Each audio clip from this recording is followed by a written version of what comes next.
Good morning, this is Dwayne, and today I'd like to talk about how to play piano with your fingers, but with your brain and with your ear and with your heart, not just with your fingers. Most people just play the piano with their fingers.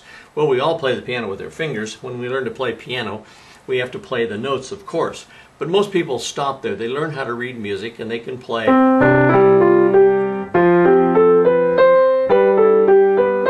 or whatever.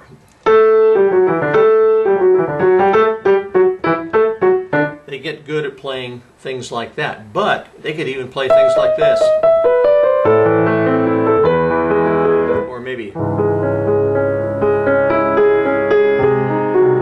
if the music blows off the stand, what happens? Well, they're lost because they don't understand what the structure of music is. And so, in addition to your fingers, you really need your brain, and in using your brain, you need to know form of music.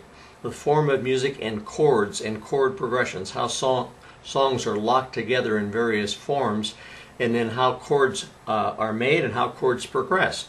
For example, let's take a very simple example. Let's play, say you're playing Heart and Soul, or maybe Blue Moon. Remember this chord progression? Well, that's a very common chord progression called 1, 6, 2, 5. That countless songs follow that chord progression. Once you learn it, then you don't have to relearn it because it applies to lots of songs. For example, I just mentioned Blue Moon and Heart and Soul. They use that very same progression. But not only that, they have the same kinds of forms. Let me just play a little bit of Blue Moon.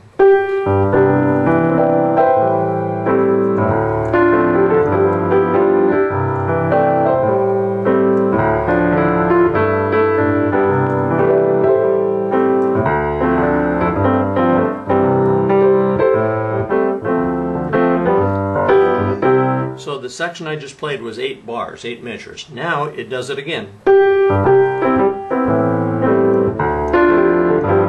Exactly the same 8 measures. Okay, so you have 2 sections of 8 measures. We'll call the first section A, and the next section is A also because it's the same thing.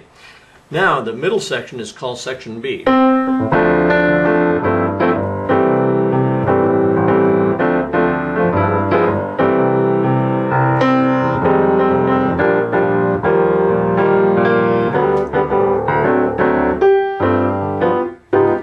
That's section B because it's different than section A.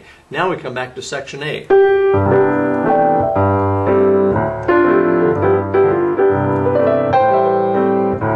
And so on, and we play the last 8 measures. Okay, so you have A, B, A. That's very easy to learn, but most people go through lives with their whole lives never knowing and understanding form. And it's so easy because if you just use your brain about form and chord progressions and chord formations, then you can understand music. In other words, if I play this, but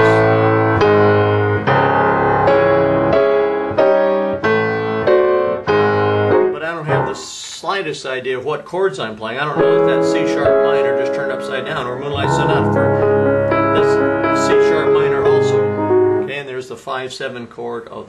In other words, we all need to use our brains in piano playing as well as our fingers. But then we also need to use our ears. There's only 3 things that a melody can do. Have you ever thought about that? A melody can only go up, can go higher, or it can go lower, or it can stay the same. That's a melody, and it just is made up of moving up and moving down, and your ear can be trained to hear those motions very easily. And all you need to do is train yourself.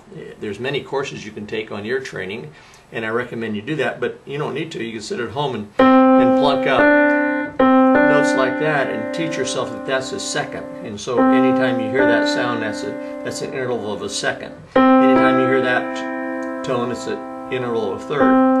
That's an interval of a fourth, and you can just play those over and over again and get used to the sound of them. That's a fifth, that's a sixth. I used to do that endlessly when I was a teenager, learning the different sounds, and so pretty soon I could begin to recognize what a sixth was and what a seventh was and what a fourth was and so on.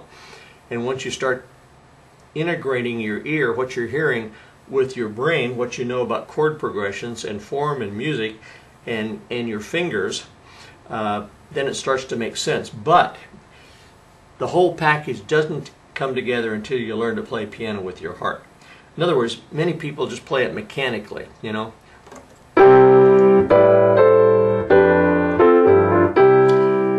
But you know, you have a heart. Everybody has different feelings, and so you ought to learn to express those feelings on the piano through dynamics.